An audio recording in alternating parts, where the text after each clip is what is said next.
history being written across the geography of Mother Earth. And a minor virus has created a major catastrophe, making each and every one of us rewind, rethink, reboot, reformat, restructure, re-strategize before we rebuild a new normal, a new life, a new future in the world of education. It's socialist in nature. It spared nobody, the young or the old. It's been a leveler, the rich or the poor. Every single facet of human beings has been impacted by it. It's not just been a socialist virus, it's also been a virus of paradoxes. It's thrown open an environment where the only thing constant is change. The only thing certain is uncertainty.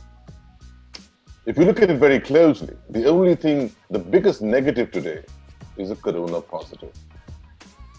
And at a time when the entire Mother Earth is trying to understand the vagaries of the situation, all of us feel at common ground.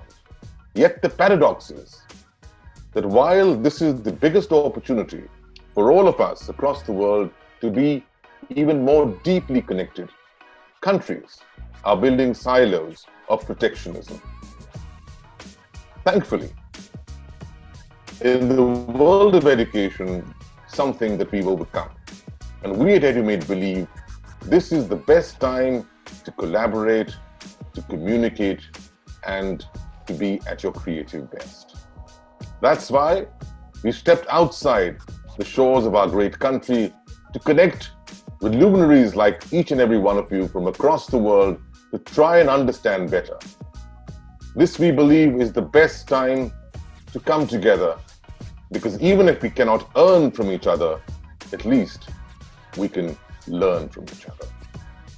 And today we have some very special people to learn from across the world, from our close neighbors in Bangladesh and Pakistan, spreading across to Morocco, Switzerland, several countries, and of course more. This is our episode number 3 at edumate.tv, because we believe that whatever you do in times like these, we've got to come together to try and overcome the unique challenges thrown upon by this unique situation, to find unique solutions, and also, perhaps more importantly, to create new opportunities. So let's take a look at who these very special guests are on our program today, which is brought to you by edumate.tv. It's produced by Education, an organization that believes in taking education ahead.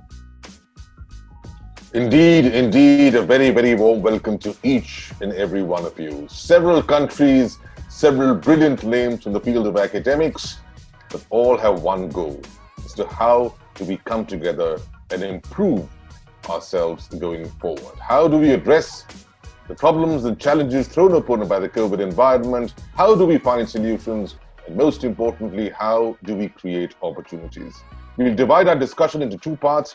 First, we will talk about the problems and challenges along with the solutions. And the second half, we will look at the unique opportunities the situation has thrown upon us. So I can tell you a few things, the few challenges I came up with. I was thinking over a few days ago. Like, let's say, the first one was the problem with internet and virtual interaction addiction among students in Turkey, which seems to be very serious these days. You know that I think it's the same in all your countries as well. Students are not going to school, they're staying home, they take the online education, and the parents go to work. I mean, that's what they have to do. So kids spend a lot of time alone, and they are supposed to be online studying with the teachers, but it's not really happening sometimes, since there are a lot of opportunities and chances for them to play games, to have some more entertainment on the internet rather than education. So this is the thing that majority of teachers in Turkey are complaining about, and the quality of education has dropped seriously, and I mean, let's say, quite obviously, it's quite clear that learning does not really happen in class that much as it used to happen in the past. The second serious challenge that we face here in Turkey is the risk of inequality in providing educational services to students around the nation. And the problem um, comes up when when the technology actually is needed for the education. Many students in bigger cities like in Ankara, in Istanbul, in Izmir, in the big cities in Turkey, they don't really have serious problem in this case because the parents are kind of in better financial status. They can afford providing technology, internet, those I mean laptops, laptops, those for them for the education they need. But in smaller towns and villages, this is not happening, unfortunately. And there are some charity organizations starting movements providing uh, tablets, laptops for the students in villages, for the deprived areas, and they have been successful in some parts, but they can't really make it for the whole country. There are thousands and thousands of villages and deprived areas. So that's the other challenge that we are facing with these days. And as you might know about, in Turkey, the education ministry has announced that for the upcoming year, we won't have in-class education. So all classes will be online, and from 21st September, students of all grades start online education, except grade 1, I mean first grade primary school, grade 8 and grade 12, because those are the first grades of each, I mean, primary, secondary, and high school. Sure. And 12 is the last one that they need to get prepared for the exam. So that would be the second challenge, and it seems very serious indeed. Uh, many parents. I was talking to someone. I just went shopping a few days ago. There was a man, a middle-aged man. I came across with, and we started talking. He was from a village near Ankara, not very far, like let's say an hour far from Ankara. And he said that for the upcoming year, I don't let my child go to school. And I said, so why is that? He said, yeah, because of the coronavirus. It's so risky, and I don't want to put my child in risk.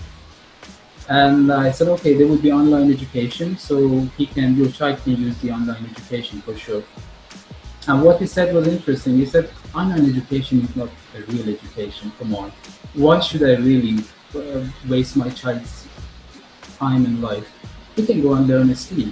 He can go and work in a mechanic shop and learn some skills. But this is the mentality some people in smaller towns and villages have, that online education does not really help their children learn anything. So why should they waste their child's time for that? And the third very important challenge we have here is the fact that distance learning will reinforce the teaching or learning approaches that we know they do not work. Let me clarify in this way. The majority of the schools here in Ankara, as far as I know, are focusing on communicative style of teaching mostly, specifically to teach foreign languages, like teaching English, French, German, the languages which are commonly taught in Turkey. Now we are gradually entering a new time, new era. That's the new normal. So to understand the challenges and solutions to the challenges related to our education system, we have to try to understand what's happening now across the globe. We all across the globe have been through a lot of these last few months. As a global community, we have been shaken, shut down, and transformed. Commutes have disappeared, ways of walking reinvented, and lifelong behaviors changed for the first time. Simply opening the doors isn't enough to return to the classroom and work. Besides, we have all changed as individuals. Our habits, priorities, needs, interests, and expectations have shifted. The things that mattered 6 months ago can seem very different to what's important today. As we begin to reopen offices, classrooms, educational institutions, and return to the work, return to teaching and learning, we all need to adapt how we work to meet the demands of our new normal. Not just with hurried adjustments in the short term, but with a clear view and vision of what the future may hold. That's a process that begins with clarifying and understanding what the new normal really looks like. Yeah, just based on my experience and knowledge of Bangladesh context, I have identified three major challenges. Here, number one, protecting life. We have to, first of all, we have to think of protecting the life of teachers and students, as well as the non-academic staff members. Secondly, the second challenge I have identified is replacing in-person or on-site education, including instruction, learning, and assessment. And thirdly, I have identified the challenge. It's very important. Teachers' unpreparedness and students' age-old mindsets. Just to focus on the first challenge, protecting life, and we have already got some guidelines, health precautions guidelines from WHO, as well as from our respective governments. So if we can ensure the health guidelines and medical facilities, we can think of opening our educational institutions. We can again start face-to-face teaching and learning. So we know that in Morocco, schooling is no longer the same as before because of the coronavirus.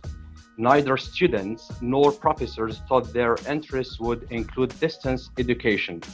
However, as in other parts of the world, of the spread of the coronavirus in Morocco has led to the closing of educational institutions across the country as a preventive measure to protect students and teachers from this infection. So far in Morocco has never had any experience with distance learning.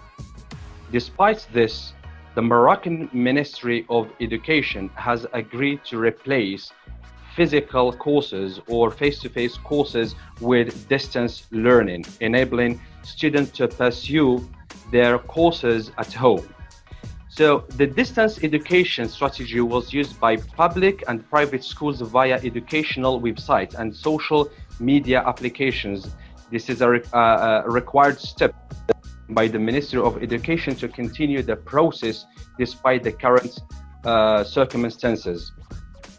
As far as higher education students are concerned, each university has added a box to its website in which the students can find the course day and time online. It is connected to Microsoft Teams and Classroom. These are safe platforms to promote collaboration through video conferencing, file transfer, instant messaging between teams or working groups.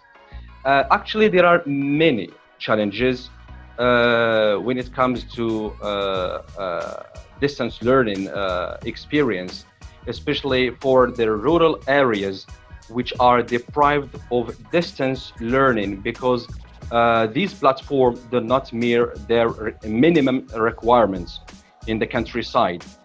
For this reason, the ministry said there would be television broadcasting channels aimed at providing educational content to as many people as possible, particularly those who do not have access to the internet, and added that broadcasting would be done via Moroccan television and private television stations. So we can see that while all these measures may seem reasonable, these measures would seem quite impossible if implemented in a country where abject poverty represents more than 40% in the World Bank and more than 50% in rural areas. On the one hand, most families in urban centers lack stable internet access, and only a fortunate few middle-class families can afford to subscribe to the monthly data package. Even these families struggle because most of them have more than 2 children, and only one family computer makes learning time difficult to without straining the device, let alone shed light on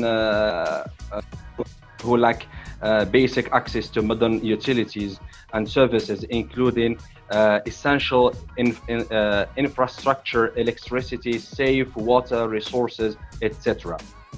First of all, we have to know about the coronavirus pandemic has a lot of dark sides around the world. People get ill and die. School closed, and also the healthcare system overloaded, and employees lost their jobs, and also the companies in factories, they lost bankrupt, and the stock lost their own production, and also we can say the government lost billions of money in this epidemic situation. And also a part of this, directly and indirectly, huge stress and fear increased among of the people in the society, especially in Afghanistan, which before this situation, the pandemic of situation going to come, the fear and stress come out among of the people to how to protect themselves and maintain themselves from this outbreak of this situation. Finally, this epidemic situation come to in Afghanistan and make a big impact on entire the society, entire the situation, not only in Afghanistan, entire the world. We can say in part of it, as Afghanistan is one of the underdeveloped countries, and we have faced in economic this situation put its economic impact on the people, and the pandemic has a major impact on around the world, especially in Afghanistan. The huge number of people who are going to visit Afghanistan, and they stopped to coming for the visiting, especially in the tourism company. The people lost their own incomes. The government lost their income of tourism people, and also the people who are having jobs, they lost their jobs in the small companies who are working. And a part of that, we can say directly, indirectly, people lost their own income, and this income put another impact on economics of the people and the income of the people. And this almost put people under pressure of the situation. And also we can say for economic situation that people lost their jobs, and when they lost their jobs, they were thinking about rejoining their own jobs in the future, and when they lost their confidence. And we can say, and in this part, there are some barriers and obstacles over the epidemic situation. The first one is that people lost the government services. The government was not having control to have their own proper service for the people, because more number of people lost their jobs and just become out of the control of the people. And the countries where we are selling, I'm from Jordan originally, but it's not my main market.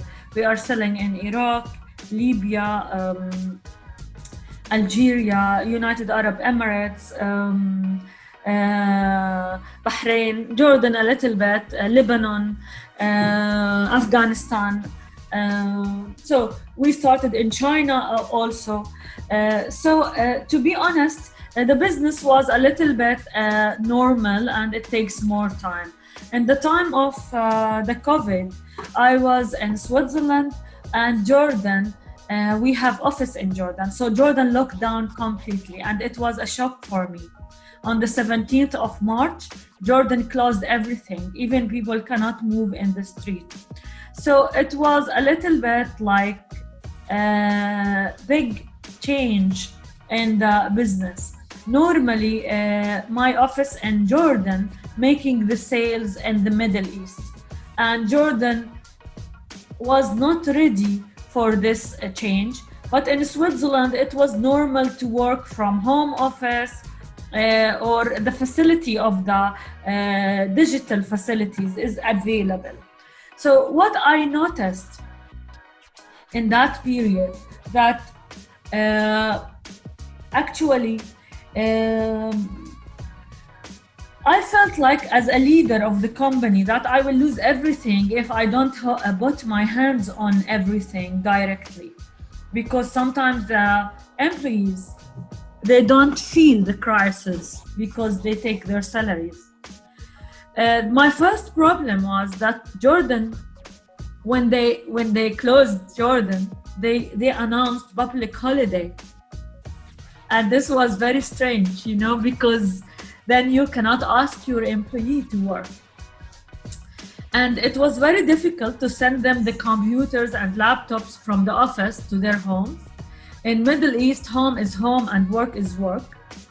Most of them, they use the mobile from the internet from their mobile. Even they don't have internet at home. They don't have printers. They don't have suitable desk to work from it. They are not used for that. We have designer who is making always our designs and so on, and he has a lot of work all the day. We have a regulatory department, we have sales and marketing department, we have a supply chain department, and they are working for 15 countries in Middle East and North Africa. So it was very difficult at the beginning. Then I tried to manage that. I assigned a person who can go by bicycle to the office to bring what they want and deliver it to them. And it was very difficult in the first 2 weeks. But I was forcing them to start at 9 and finish at 4, 5. It was very difficult because it was like a gift for me because they are in a public holiday. But then I decided to be very sharp and to inform them, if we don't work, we will lose all what we did in the last 4 years. Mm-hmm. And the communication was difficult. But what is the benefit of this situation? Actually, that the adaptation of digitization in the Middle East, it was like very, very, very good advantage. Because in Middle East, I don't know, I think that in India, the digitalization is a little bit more, but still different. In Middle East, it's very difficult to ask somebody to work with a Zoom call or Skype, and Zoom is not famous, and Skype is available, but always they forgot the password because they use it once a year. So now it became like a lifestyle. All my employees, they know now how to work from offices, from homes. And after 1 month, from the start, after maybe 45 days, I was pushing them to work all the time for to save the company. Otherwise, we cannot compete. The biggest challenge which we people are facing might be other developing countries as well do. This is the challenge that the teachers are not trained to conduct online classes.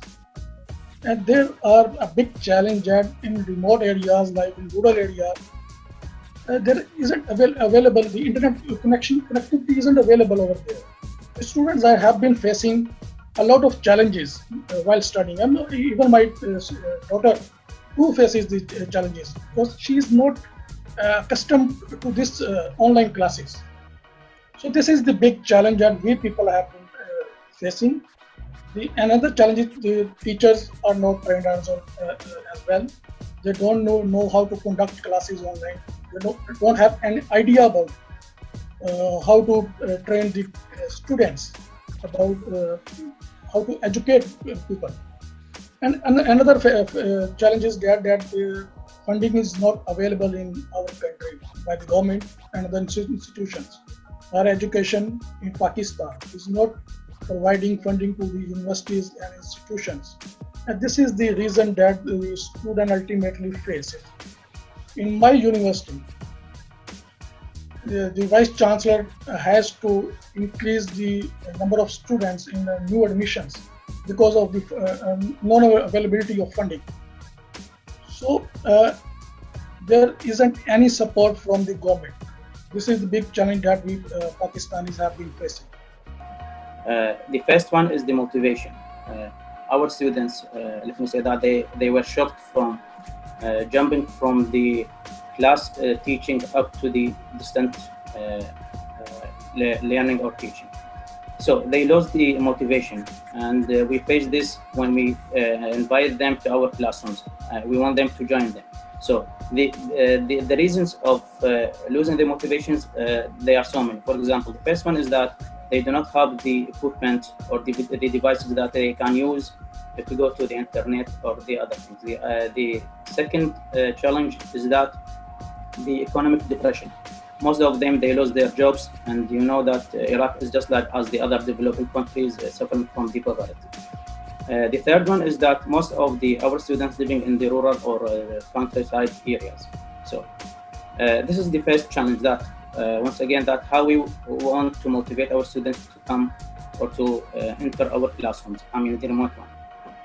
The second one is the curriculum. We face also another challenge, which is that how we will cover the curriculum within a very short time, because we are in the end of our academic year. So also this is another challenge for us, and how we will cover this curriculum, what we'll give our students concerning the materials that we teach. The third one is the evaluation, in which is that how we will evaluate them depending on what. You know that if we want to evaluate them within the class learning or teaching, it's okay for us. But how we will do that depending on the remote teaching, and how we will guarantee that it will be an equal opportunity for all the students to take the exam. So this is another problem for us concerning the evaluation for the students. Concerning the solutions for the motivation, Iraqi Ministry of Higher Education suggests many suggestions. For example, it supports the universities with the free internet for all the students, as well as we as the teachers make a donation campaign to help the poor students in rural areas, to supply them with the internet lines, the mobile devices, laptops, etc. So there you are, 7 countries, 7 set of challenges and solutions. Most of them are common, several of them are unique. But then this is the first part of the story. At EduMate.tv, we believe the challenges and solutions form a part of the present, which is important to understand, to learn from. What's even more important for us is to take a look at the future, because that is what all of us are intrinsically interested in. That is the land of opportunities. We'll come back with that on EduMate.tv after a quick break. Stay with us. We fell asleep in one world and woke up in another. Suddenly Disney is out of magic. Paris is no longer romantic. New York doesn't stand up anymore. The Chinese wall is no longer a fortress. And Mecca is empty. Hugs and kisses suddenly become weapons, and not visiting parents and friends becomes an act of love. Suddenly you realize that power, beauty, and money are worthless and can't get you the oxygen you're fighting for.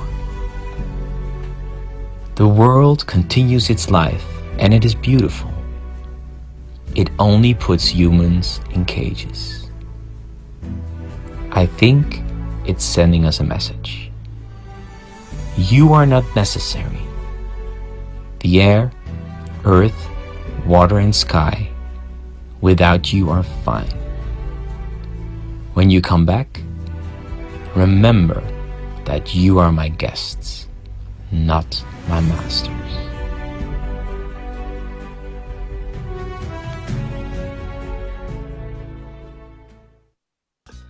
Welcome back to EduMate.tv. Well, the best way to overcome crisis, panic, and situations like these is first to start with a smile. And I hope that the little anecdote a short while back was able to get just that on all of your faces. Well, we first talked about challenges and solutions. Now, the second part of our program, and that's to look at the future, the opportunities.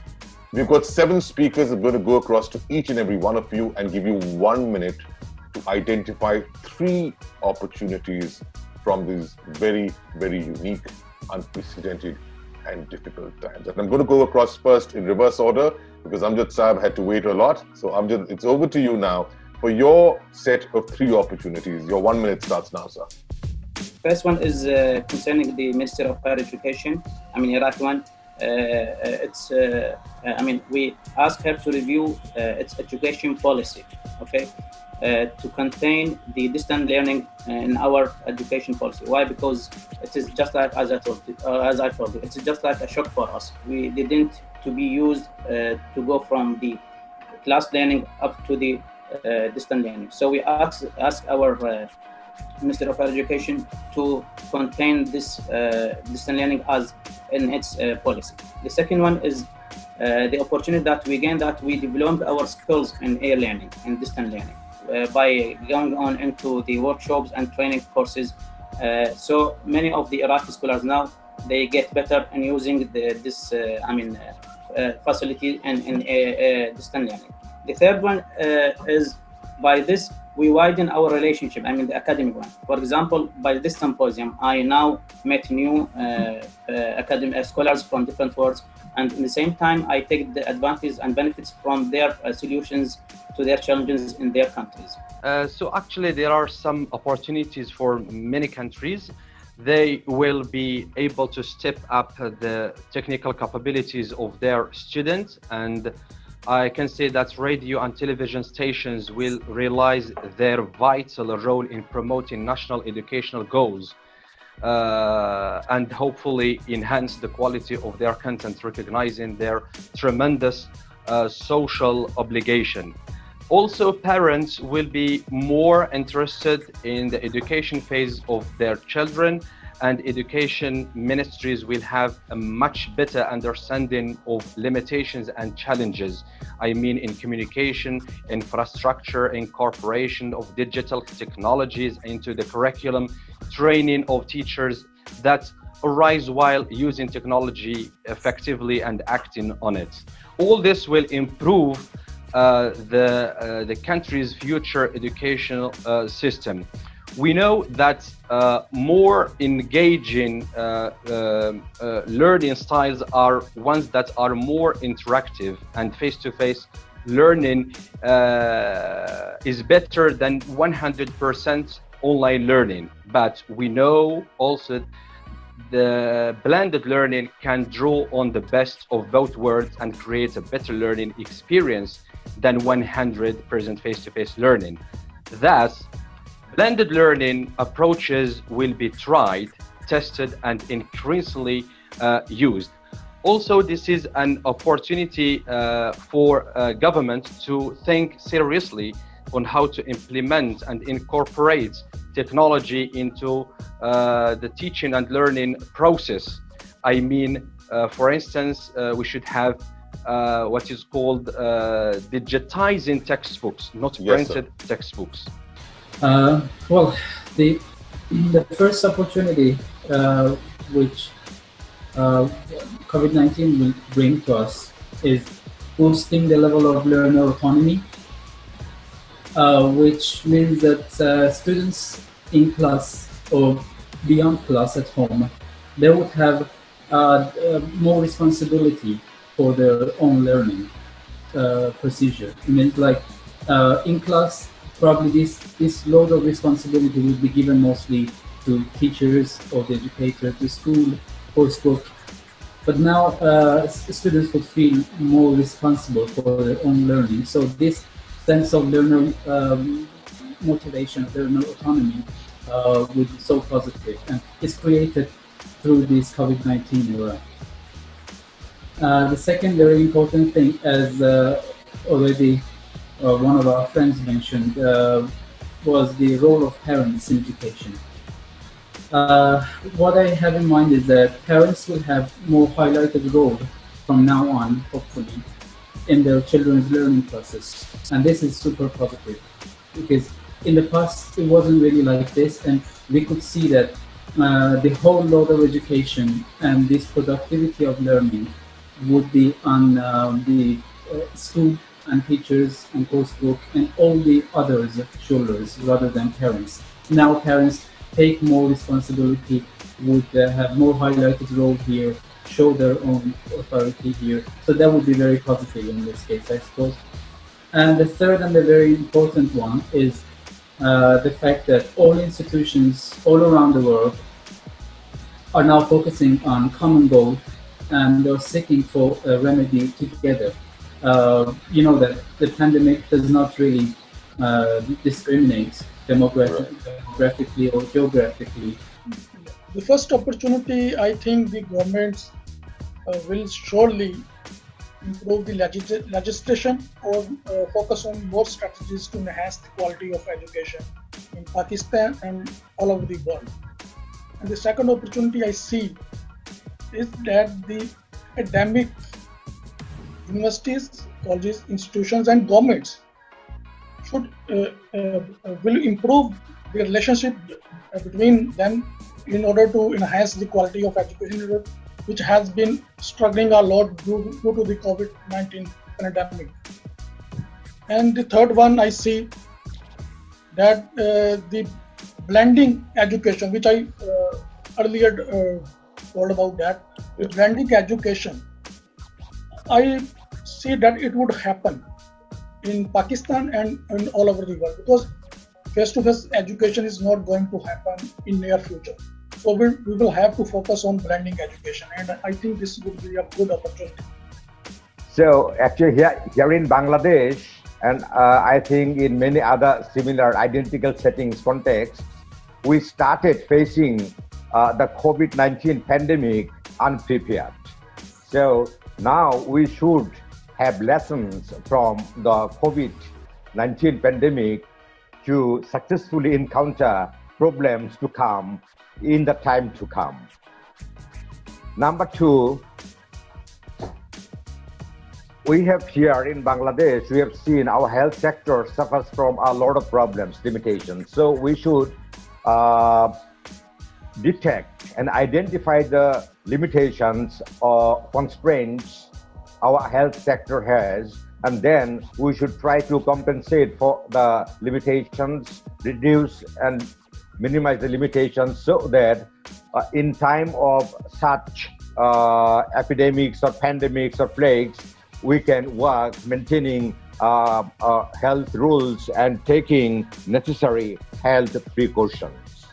And number three, as a friend of mine already mentioned, blended education. Yeah, yes, I also go for the blended learning. There's called blended learning.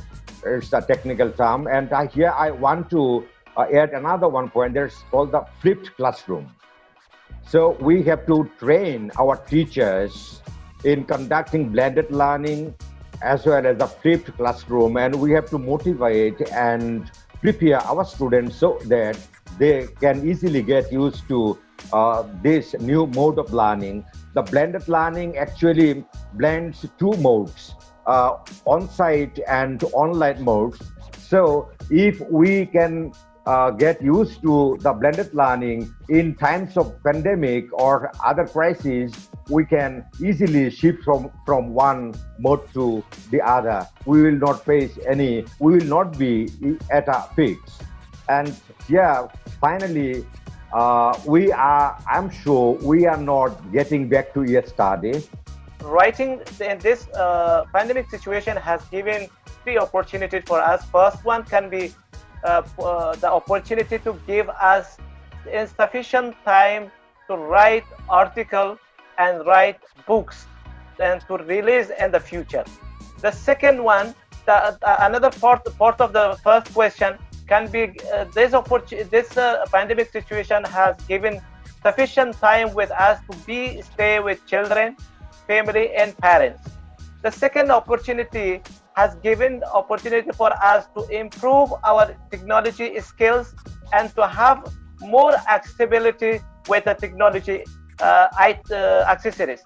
The third opportunity the lockdown has given an opportunity for us to the nature. The nature become more pollution by lockdown entire the cities. If we look to the nature has been changed like a natural situation of the time. And also we can say a part of the nature, this is the pandemic situation has given time for us to change every challenge to the opportunity and create opportunity for our life. And we should learn as a teacher and our future crisis, how to approach and how to fight for the next crisis in the future. I'd like to thank all the people involved in preparing, arranging, and launching this program. It's really a great program. I much thank everybody of Edu8 TV. This program would inform us a lot of things related to education, and I hope this Edu TV will continue launching such educative programs. Thank you all very much. It is and it was really great pleasure to me to be here. To be honest, during this time of the COVID-19 crisis, like everyone here, I suppose, I've been so busy and engaged in the preparations, arrangements of courses, talking to this and that, trainings and stuff. So really no time to think about what is happening to us, what are the challenges we are facing, and what are the opportunities, the solutions. And this program gave me really the opportunity to think it over, to start writing down whatever in my mind about the challenges, about the solutions, about the opportunities this might have for me and my organization here in Turkey. And I would like to thank you again once more and wish you the best of luck for the next upcoming programs. I thank all the participants for having your presence on this beautiful seminar. And I really would like you to conduct more sessions on COVID-19 and on other educational matters as well. Just I want to thank you as all staff, and special thanks to Najma because he gave me this opportunity to be with you. The good thing is that I gained from this symposium is that, as usual, the Indian people always inspire the others. Why? Because I already completed my MA in India, in Hyderabad, specifically in the University, IFLU University. So it is not strange for the Indian people to inspire the others. I always talk to my colleagues about the successful stories in India. So it is one of the successful stories from India. Thank you so much. I think this is, first of all, I would like to make a thanks for all the organizers and the technical teams who designed this symposium very beautifully, and also they invited different resource persons from different countries. I think this type of platform will make giant experience of each other to fight about any type of crisis in the future. I'm sure this type of platform will help for each us and will enrich our knowledge and to share our experience to work together in the future for any type of crisis. And also this was very beautiful platform, and also we learned a lot of things to each other. And thank you very much from Najma madam, and also the chief person of this program, which he has organized this program very nicely. Thank you very much. I was very glad to receive the invitation to attend and participate in this historic webinar. Actually, the discussions were very important and open. I have learned a lot and got a good sense of different or latest experiences. Actually, this crisis, I could say, it's not a curse. It is an asset also, and it will help us come together across, let's say, boundaries. I think it's an opportunity for the education sector to unite, forge connections across countries and continents. So thank you for all that you've been, just exactly the way you presented yourselves. I often say, sir, that the only way to fight the big C of COVID is by 3 C's, by being corrective, collective, and creative. And I must remark that each and every one of you luminaries in the field of education have been exactly that, making this a very, very enriching exchange. So thank you for that. At the end of it all, there's only one thing that I have to say, and that is, to educate better, you'd better educate.